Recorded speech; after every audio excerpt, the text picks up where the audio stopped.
Welcome to today's episode of Financial Fluency.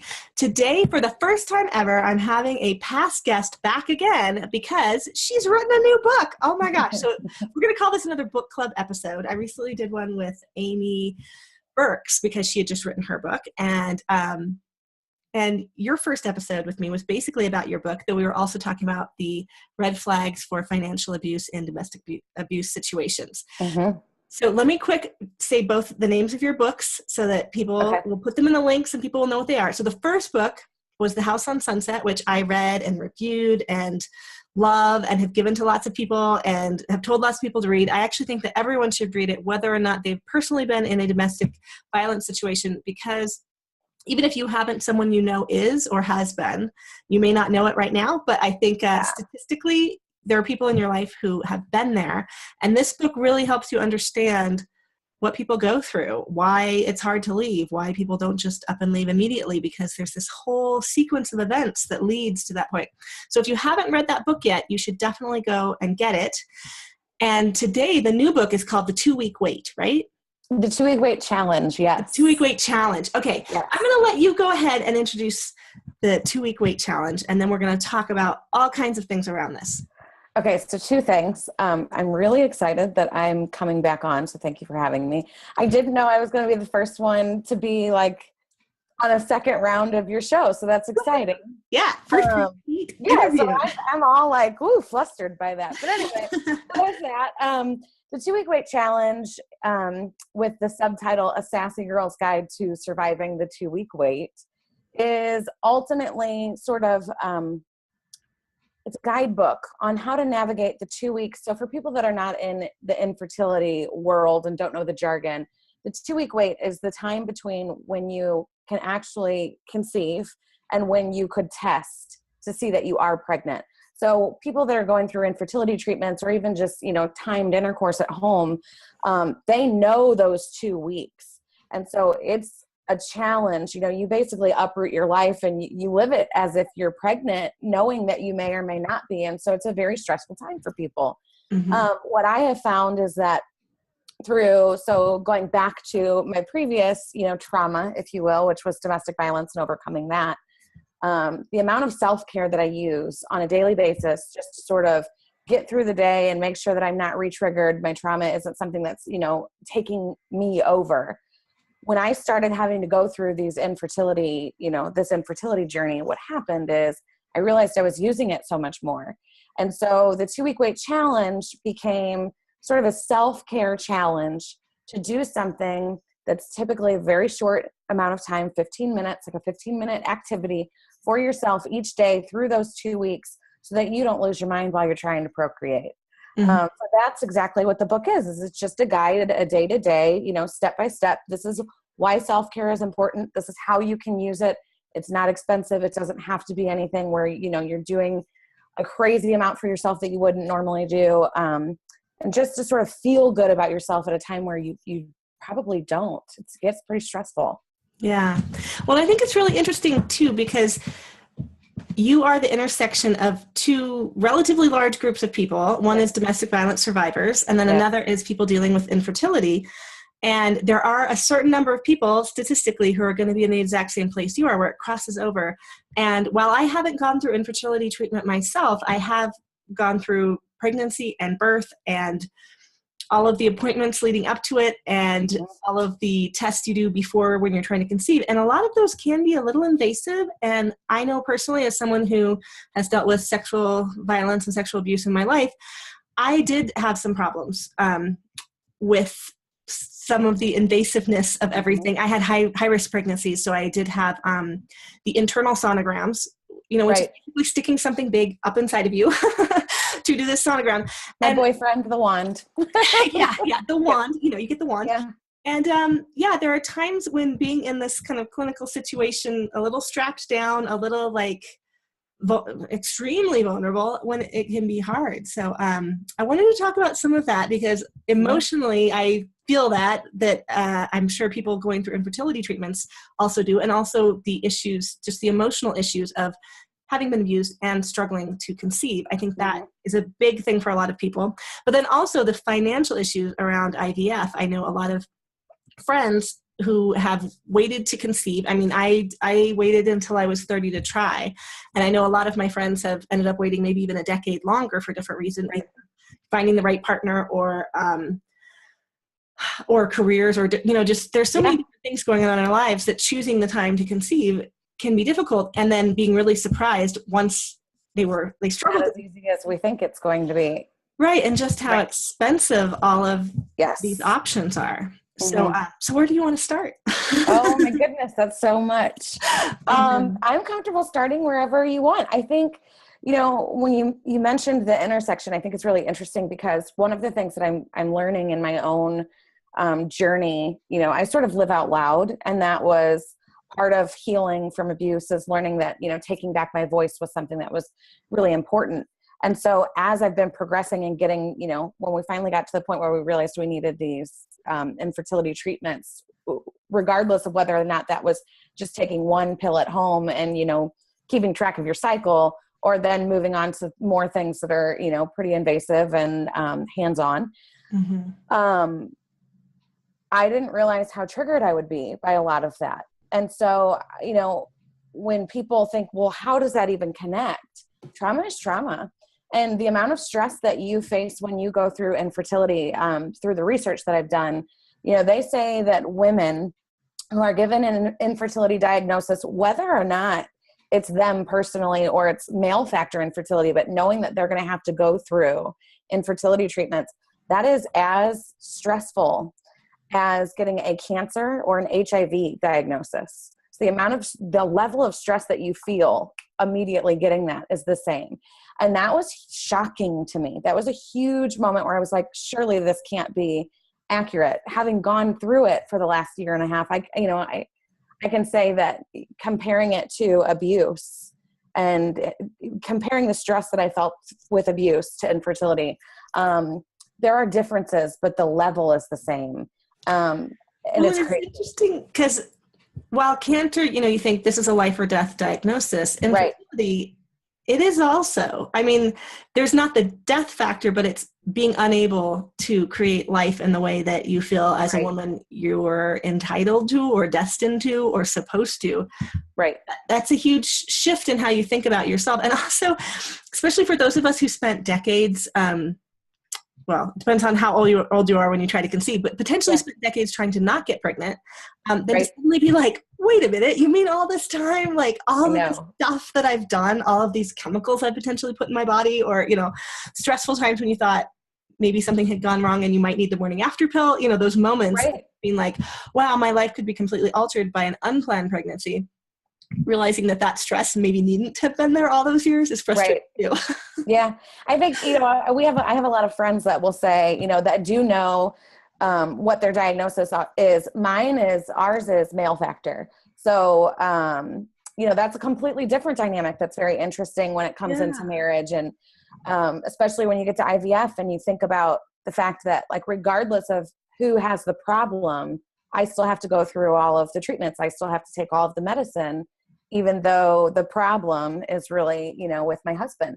And so there's some resentment there, but then you look at the other side, and I have a lot of friends who have female factors, and they kind of laugh at exactly that. And I even have a closer friend who has said to me, if I would have known, growing up, that I didn't need to take birth control or that I didn't need to worry about getting pregnant, I may have had more fun, and it's just like silly things that we laugh about.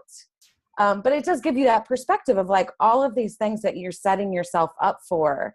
And that's why it's so traumatic, I think, when you figure out that, you can't have a baby the old fashioned way, because you have set yourself up with this life and preparing to make sure that you have a baby when you're ready, hopefully. And then it's not that easy once you get there. You finally, put everything, you check all of these marks off of your list. I have the job, I have the husband, I have, or, partner, whoever. I have everything that I want or I wanted before I started trying, and you still can't do it. And it's frustrating. It's heartbreaking.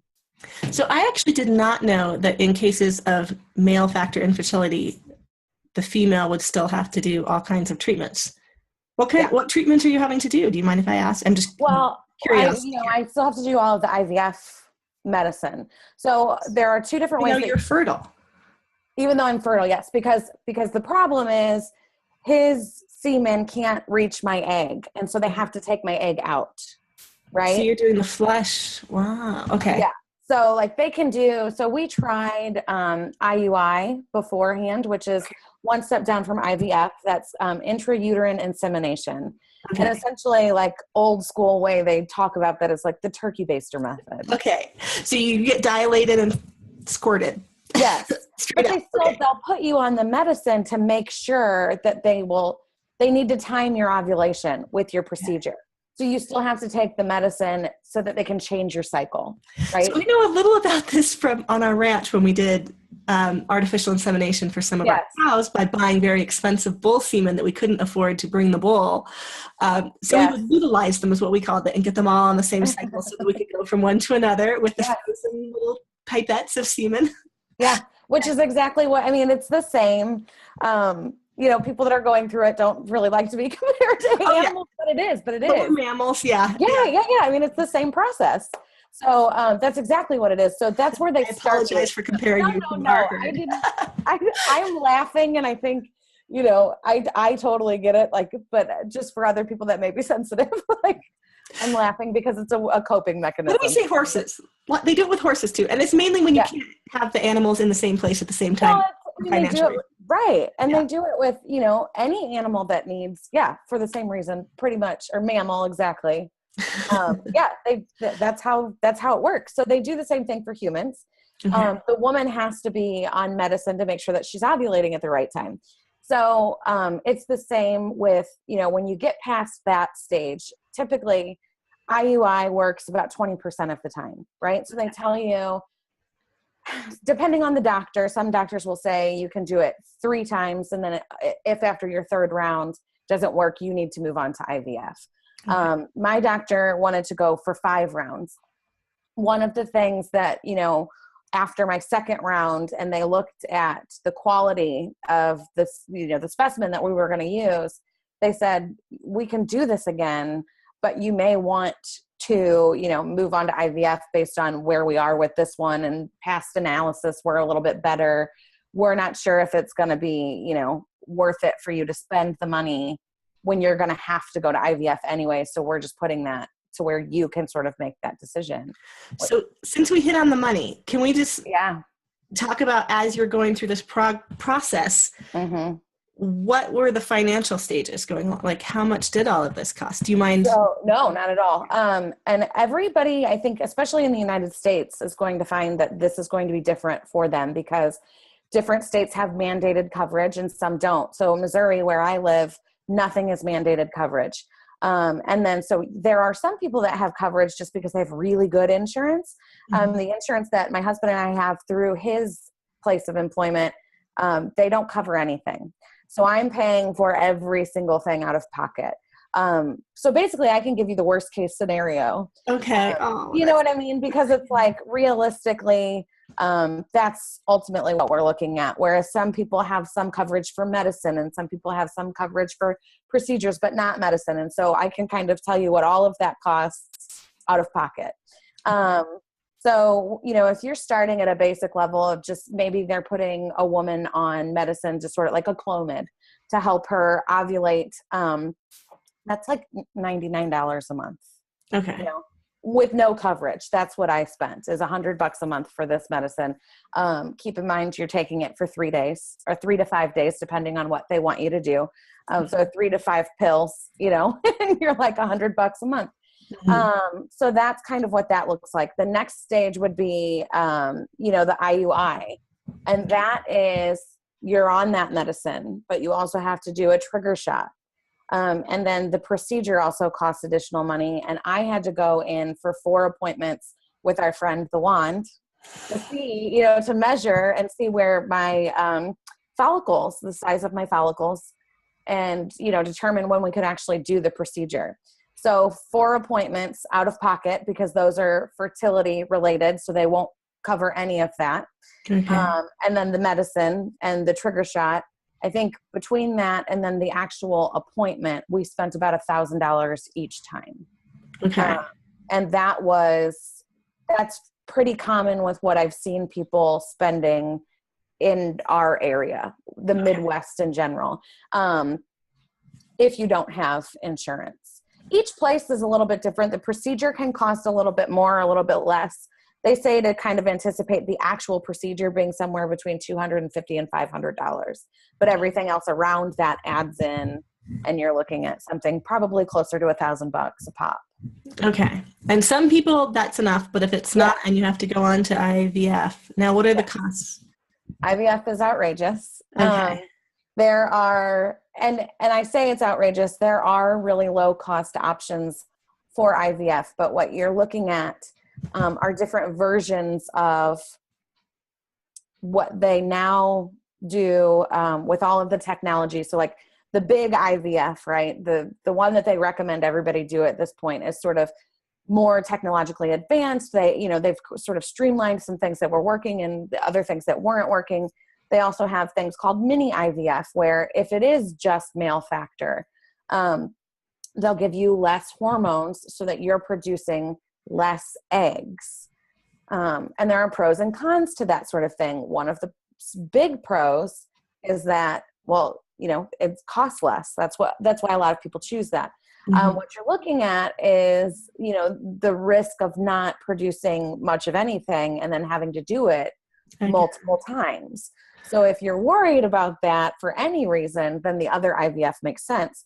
There are also organizations that charge you significantly less for the procedure, but they are also significantly less hands-on. So you're not getting as much of an update on where you are processing. They won't cancel, for example, your cycle because they're not watching you progress. They're just assuming that the medicine is doing what it's supposed to.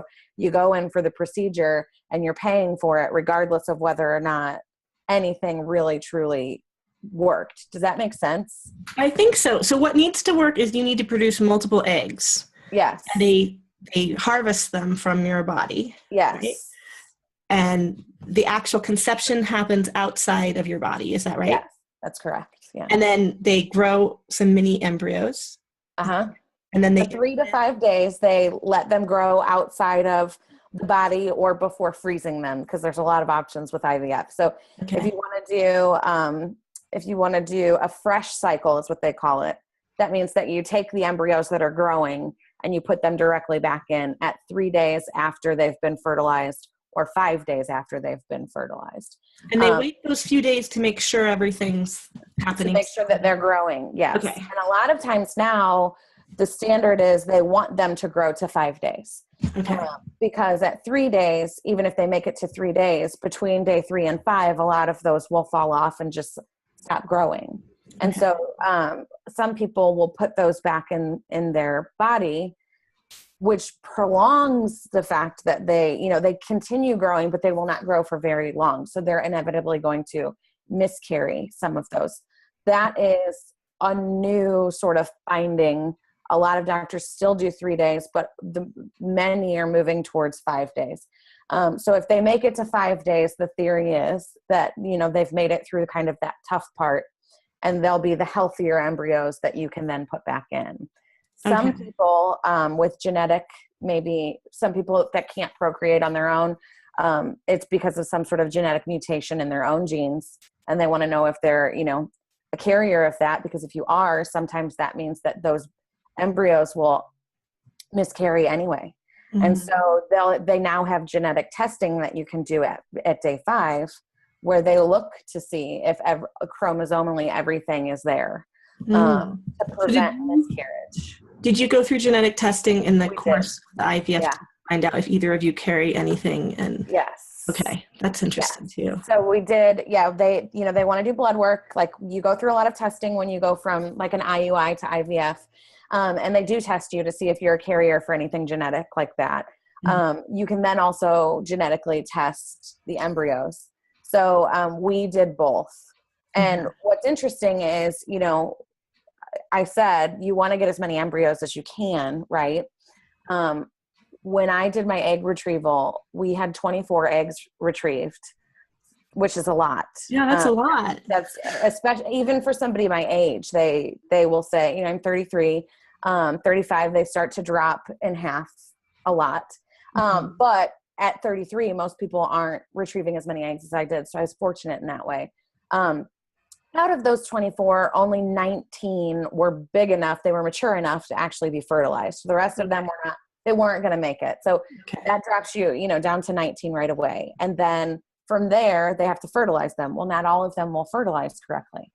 Okay. So they wait to see, your number drops again, right? Mm-hmm. So the first day we got lucky and had 18 that actually fertilized normally. Okay. That was, I think the next day we had 12. Okay. So every day subsequently after that, they expect you to basically drop in half your number. And you're like, I went through so much to get those eggs out. Yeah. Yeah. Like you see 24 and you're like, I'm only going to have to do this once. Right. Right. You think like, this is awesome. And then your numbers, and they tell you beforehand, or they should tell you beforehand, that your numbers are going to drop consistently over and over and over again. As day 3 to day 5, it's going to drop in half. So by the time we made it to day 5, we had 5 embryos total. After genetic testing, we only had 1 make it. So that is heartbreaking. Having said that, perspective tells me that there are people that don't get any. Mm-hmm. And then they have to go through the whole procedure again, not knowing if they're, what they're going to get the next time. For us, because we only ended up with 1, our original plan was to do one retrieval, get multiple eggs out of that, in the best scenario, freeze those eggs, and that would be our family, so that we could transfer them when we were ready to have more than 1 baby. Mm-hmm. Because, they told us, you guys are really good candidates for IVF. There should be really no issue. The chances of all of this working are massive. Like you guys are the best case scenario for going into IVF, if there is one.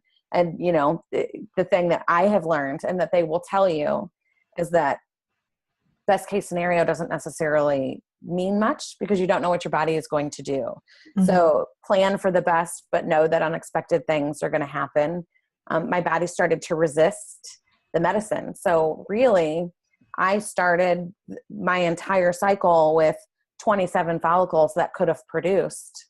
And so, actually I said I had 24.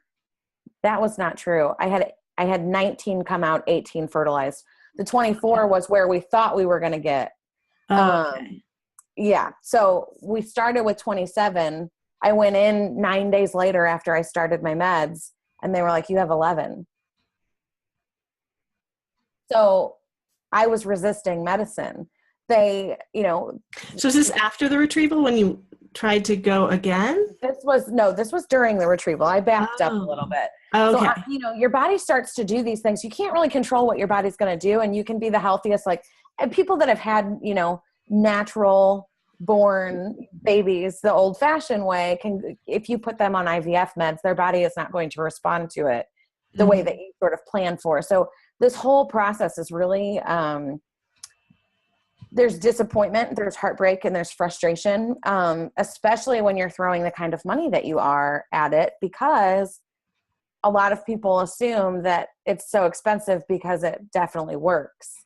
And that doesn't necessarily mean much of anything. Like, you have to go into it knowing that the money that you spend could potentially mean that you may not come out with a baby. And that's a really hard conversation to have, and a really difficult thought process to kind of take in. But it's a factual thing. So jumping back to when we got our results. So you have 1 embryo that's I have viable. one that's viable. That doesn't necessarily mean that it will take. And how much did it cost to get to that point, to have a viable embryo? So we had to spend, you buy IVF as a package. So you buy one, and there are different packages, but ultimately the basic package is you buy 1 retrieval and 1 transfer together. So, the retrieval is the process of harvesting and fertilizing the eggs. And then the transfer is putting it back in and hoping to get you pregnant. So you get one of both of those. We have not transferred yet because we're going to do another retrieval, we've decided. But we've paid for 1 transfer and 1 retrieval. So that package together was, I think, close to $12,500.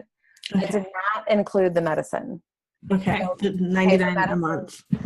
Well, medicine for IVF is significantly more than that. Okay. So you're on several medications. I think we ended up spending $6,000 for one cycle for medicine. And then $12,000 for the retrieval and the transfer. So that's I think we roughly spent $18,000 total for everything that we needed to do one retrieval. And then the transfer, we have not paid for transfer medicine, which is, mostly progesterone, and it's a little bit cheaper. Actually, it's a lot cheaper than the retrieval medicine, but we're not there yet. But I think it's roughly $2,000. And you had the $4,000 from the 4 tries of, what was it called? ICF? We did 2 rounds of IUI. Okay, so that was 2,000. 2,000. Yes. Okay, I'm just keeping a little running tally. Yeah. We're about to 20,000. Yeah, and then we've now paid for an additional retrieval. How much was that? Which is, I believe it was close. So the retrieval is the most expensive part because it's the most invasive and the most hands-on. Transfer is pretty simple. It's basically like an IUI, except instead of semen, you're doing, an actual embryo. But so the second retrieval was roughly, I think 9. So 9 of that 12.5 is for the retrieval, basically. Okay. We're almost to 30,000. Yeah. Okay. And no babies. And you're not pregnant. Yeah. Okay. Well, and in fairness, we haven't done a transfer yet. Right. Okay. But so the most expensive part of IVF is getting the amount of eggs that you are comfortable with before you do the transfers, because transfers are significantly cheaper. So I know the one transfer is included in the package that we bought. If we get through that and we have embryos left over and we're ready to do another round to have a second baby, then it's $3,500 to transfer. Okay. So the reason for going back and doing another round of retrieval is in case that one doesn't work. You don't want that to have been the one shot. You want to have a few more options. Yes. Okay. Or you want more than one baby. Or you want more than one baby. And so for me, at the place that I'm at, when they say you're 33, so theoretically, if I would have transferred that baby, because really our transfer was scheduled originally for November. So if I would have transferred, I would have just now, probably this week, found out that I was pregnant if it worked. Mm-hmm.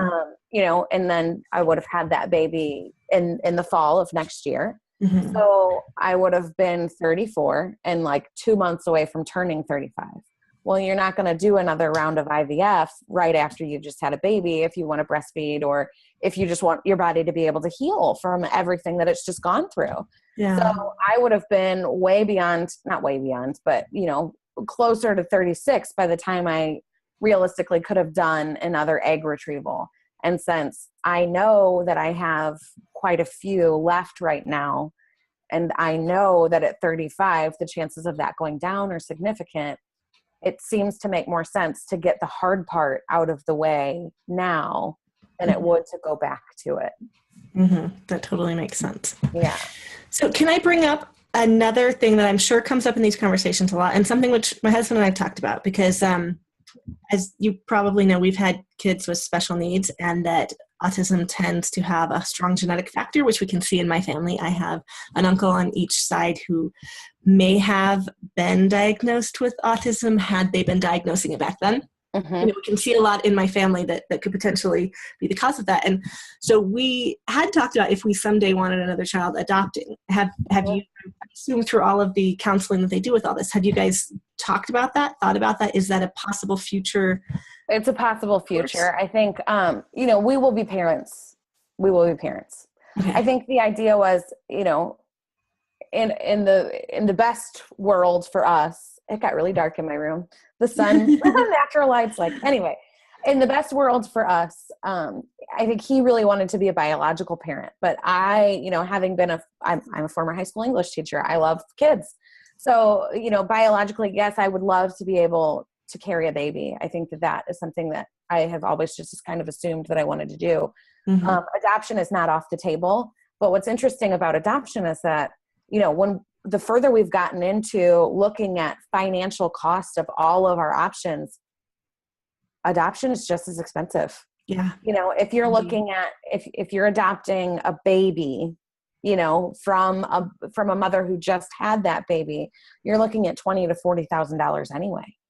And so, and there's a lot of red tape. There's a lot of difficulty. And it's complicated because when you look at it and you're like, well, if I'm spending this much money anyway, which one feels better? And I think that's a personal decision that everybody has to make for themselves. And I know lots of people that have gone straight to adoption because they said they didn't want to do IVF. That was too much. They didn't want, to resent each other for whatever complication there was, or they didn't want, to have to physically do all of the hormones that they put you on.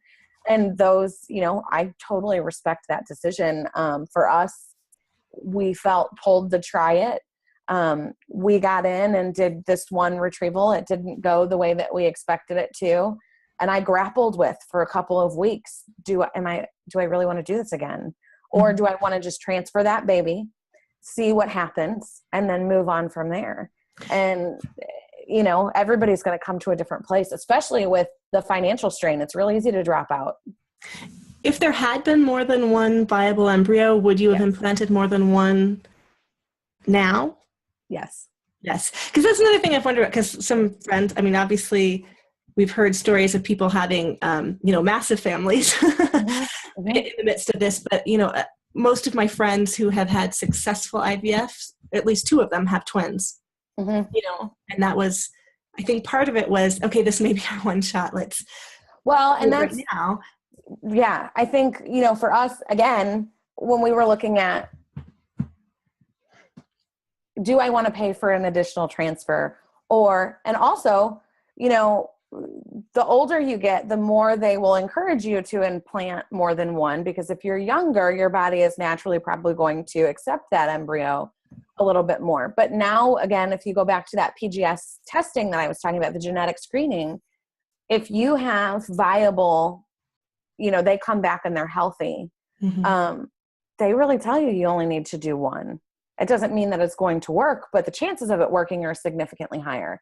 So what we're ultimately, I think our goal is at our age, with everything that we know and all of the research we've done and, all of the really hard conversations we've had, we will probably implant two. Most places at this point, because of, how the science of it is progressing, won't really allow you to do more than three. And they will only let you do three if you don't go through with that genetic testing, because they don't know if any of those, they can look at an embryo and see if it looks healthy, but they don't know if it's missing chromosomes. So they don't, and big ones, like I'm not talking about, something where you would have an autistic child. That's not what they're necessarily looking at. They're looking at if that kid to test for still, there's a few, like the X, you have Fragile X and a few things like that you can test for, but it does seem a lot of these are so multifaceted, but they can look at things like Down syndrome. There's Down syndrome. You can see if there's albinism, if they're going to be albino. There are a few, definite ones. Yeah. But there's looking more for like spina bifida and like trisomy 13 and things like that, the child won't survive. Right. Yeah. So those are kind of what they're testing for. And so because they're not testing, they'll put potentially up to three in. Some place, every place is different. I'm sure you could find somebody that was like, well, my doctor told me I could do four. But the most of the time what you're looking at is three is a maximum if you're not doing the genetic testing. Two is a maximum if you do the genetic testing. And really, again, that goes back to that personal choice of, can I handle twins? And I know a lot of people will look at it and go, and I'd be lying if I said I haven't felt this way at certain points. What a relief it would be to be pregnant with twins that first time. Number one, because I don't have anything to gauge it against, right? So I would be a first-time parent. So it's not that much difficult. It's more difficult to me in my head, because I don't have a baby at home. So it's one of those where it's like, I don't have anything to compare the stress to. But also to not have to go back through and do the hormones again and pay the additional money. Like becoming a parent and the cost of being a parent is hard enough, but when you're adding in infertility treatments ahead of it, we are starting at a very difficult spot, and you have to realistically look at the finances and say, maybe I can't afford infertility treatments, but can I afford to raise a kid after this too? You know, because that's the end result. Like, Yeah. it doesn't just go away. And so, it's the idea of having twins is something that I am open to. Just because I think after going through all of this, it's like a 2-for-1, which the doctors will tell you, please don't look at it that way. Please don't look at it that way. But I'm just being as transparent as I can be with you, because I feel like I think people need to hear. Yeah. And you know what is interesting too, like so I had a lot of changes happen in my life after I had Tallulah. I mean, I had a difficult pregnancy. I was on bed rest most of the time. I had a difficult recovery. I had a lot of depression afterwards. And we did decide to try to have another baby relatively close, because I'd already had to career change. You know, it was like, so we wanted them about 2 years apart. And we did try, and I did miscarry the baby in between. And we did not yet know of all of the difficulties that Lou was going to have physically, medically. In terms of the autism and everything. And I'm actually really glad that I got pregnant with Miffy. It was when Miffy was born was when we saw the biggest signs come up, like her anger and resistance to the new baby, to the crying, to the sound, you know, putting hands over her ears and screaming. I do sometimes wonder if we had not yet had Miffy, if we had waited longer, if I would have had another baby, knowing all of Tallulah's needs. And I am so glad that we did. I mean, I'm so glad that she has a sibling, and that Miffy has her, that they have each other. You know, sometimes I think about that, like parents who do have one child and that first child has a major disability, stopping them having more children. And we did decide, like I did, part of it was just me physically. I didn't feel like I was up for it. Pregnancies were so hard on me, and you haven't gotten to yet, so you don't actually know what's going to happen. Yeah, I have no idea what's going to happen. I could have terrible, one of those beautiful pregnancies where they're like, I feel like a terrible one. It'd be nice to have a beautiful one. I mean, my mother had that kind where she was like, never felt sick. She felt strong, and like she wanted to go garden and eat fresh things all the time. And I was, I was puking every time I turned my head or stood up.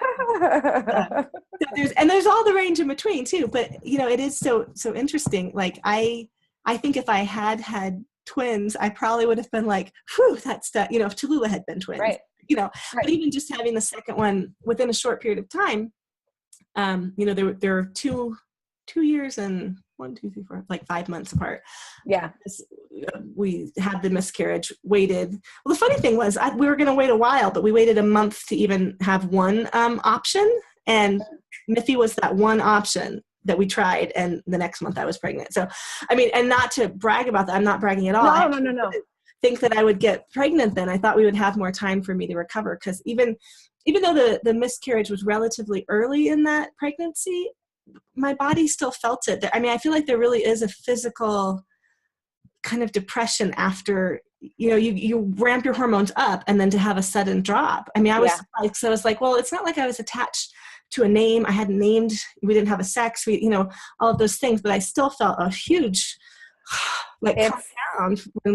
It's a complicated, you know, gray area. I think even for me, like, no, this embryo that I have, you know, and also with the genetic testing, they know the sex of that embryo. So I know the sex of that baby. And that made it very real for me in a way that, you know, so, but when we were looking at it and when they called and gave us the results of, you know, about 5 embryos, only 1 made it. I felt a different kind of loss than what I had ever felt before.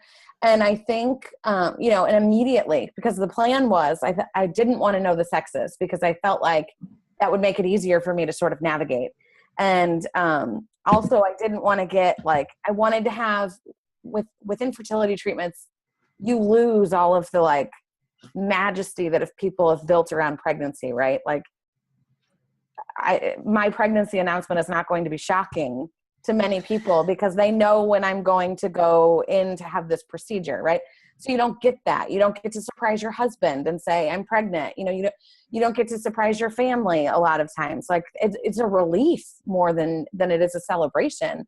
And then that fear, you know, you hunker down and you hope you make it through the first trimester, because you're not guaranteed to do that. And so You just lose natural pregnancies miscarry all the time. Yeah. So with all of the extra interventions, I'm sure there's even more anxiety about it. Yeah. Which I think the anxiety doesn't help. Our body's being anxious, like, please hold on to it, please hold on to it. Please hold on to it. That's why, and I think it's so interesting, like with the book and me writing it, people will say to me a lot of times, like, well, I try to hand it to anybody that's going through like pregnancy or early motherhood or any kind of issue with, they're just figuring out that they may need infertility treatments and they may not actually be having to do, 2 weeks of waiting consistently.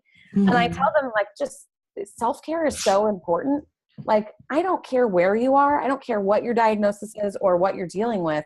This sort of thing can help you. And even if you don't, it looks funny to buy an infertility, related book if you're not in that realm, but all of us can empathize with that stress. Like, I have empathized in so many ways. No, I've never been pregnant and I don't understand. I don't know what that's like, but I can tell you that working towards getting pregnant in the way that I have had to has taught me a hell of a lot about motherhood.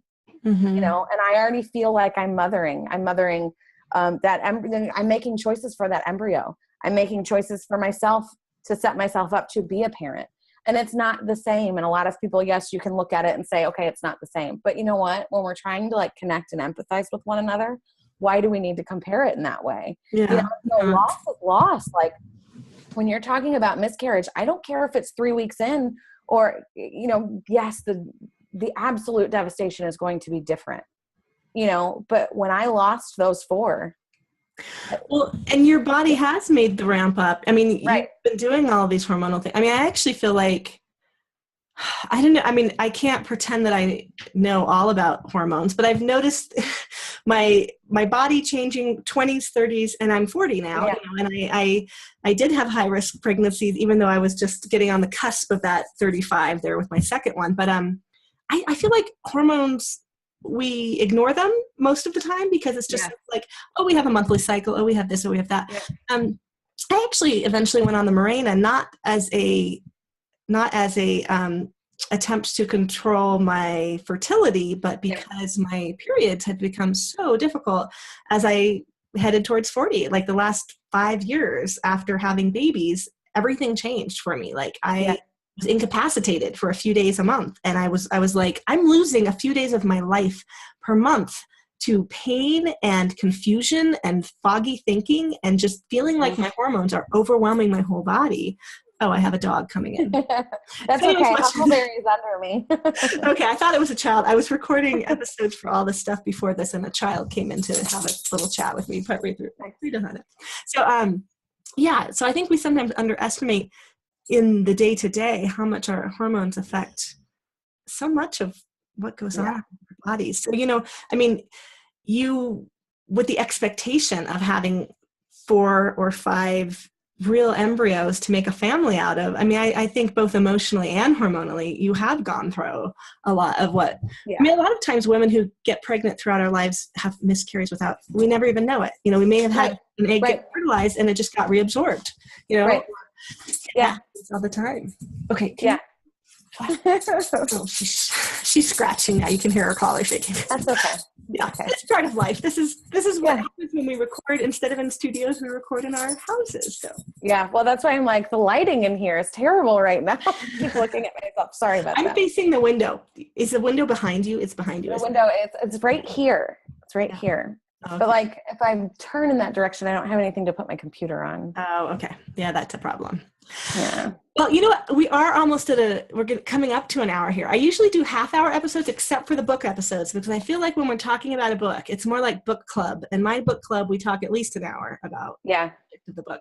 And even though we've mostly talked about the experience, I assume that's part of what goes on with the book. I feel bad that I haven't read it, again, because I'm not trying to get pregnant. I hadn't bought it yet. But that's okay. I think I will, just so that I can recommend it to other people. Because a lot of people I know who are my age 40 are coming up to this moment now in their lives. Yeah. Like, I've waited to have kids and oh my God, I had no idea it was going to be so hard. And I also think, there's something to be said about the fact that even people that are mothers now, they don't stop to take care of themselves as much as they should. And so, even if, again, you're not trying to get pregnant, and even if you don't want to read, my book, I highly encourage everybody to take 15 freaking minutes a day, and just do something for yourself. Like whether that is literally taking an Epsom salt bath for no other reason than to just detox and have a minute. That is huge, And so that's, I think, what's so valuable about books like mine is that a lot of people don't, the concept of self-care is so foreign. And to be honest, it was foreign for me too. But because of the trauma that I experienced, it's now become a life force for me. And so when people would give me examples of how to do it and I would try that, I would be like, I would have never thought that this was actually taking care of myself. And then to consistently do it, to see how it sort of changes your mental outlook on the day-to-day is huge.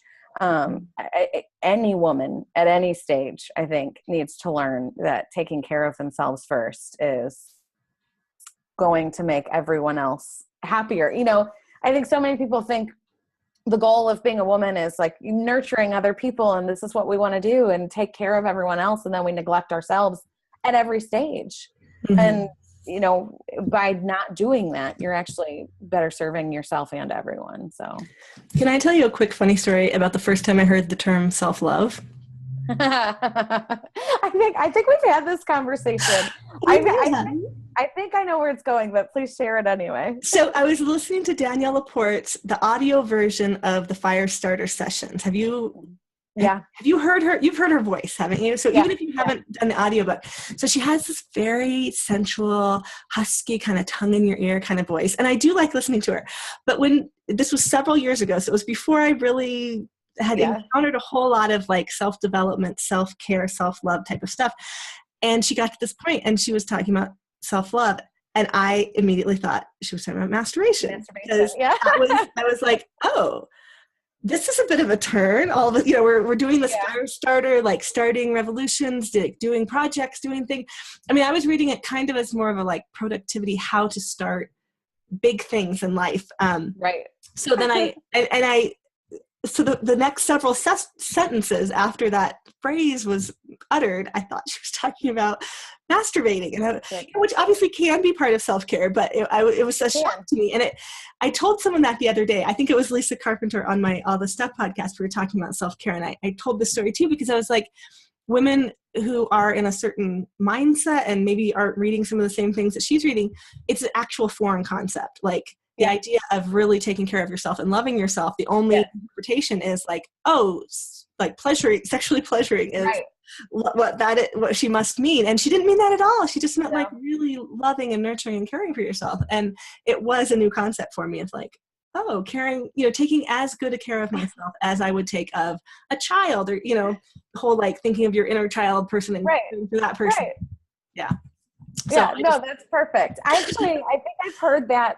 And maybe it wasn't you, but I know, like, because I talk about this so much now because of the book. But people will say to me, well, are you talking about masturbation? And I'm like, well, sometimes, but not all the time. Like, how I respond to them.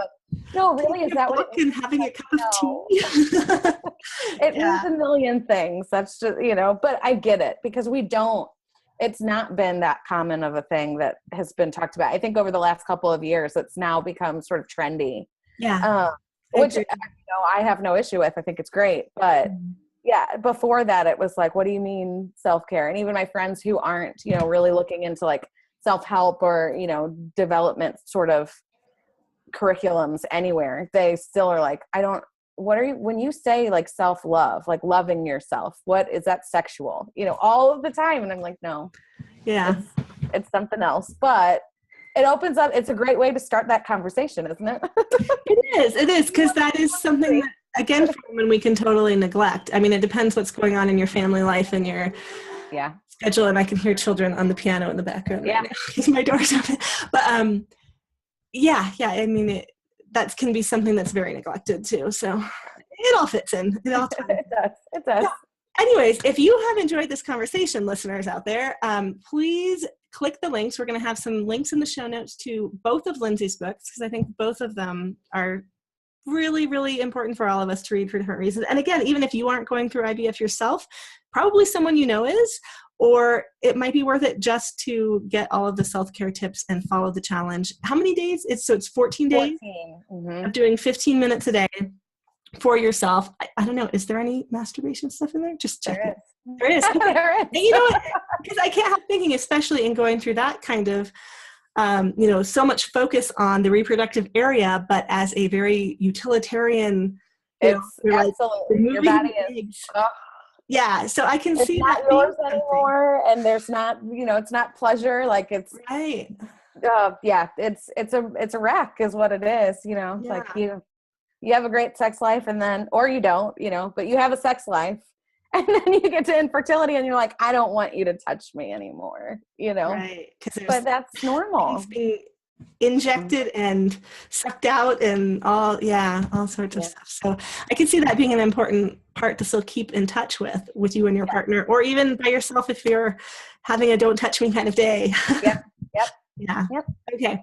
So hopefully that entices you even more to go check out Lindsay's book.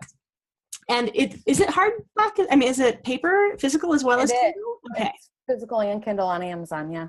Okay. And I have it. The cover of that one is cute. It's the foot kicking, but I really love the cover of your House on Sunset. And I actually asked you the other day to find out who did that cover, because I'm going to be talking to you soon about self-publishing myself, because that's one of my goals in the new year, is to get some of my books that I've been working on forever out and have lots more book club episodes, because I really love talking to authors about what they do and what they write about and why they're doing it. I'll come back a third time and interview you. Okay, that sounds great. Oh, that would be awesome. Okay, thank you so much for being here, Lindsay. I really appreciate it. Okay, well, we're going to move on then, wrap this up, and I hope you enjoyed listening. Thank you very much.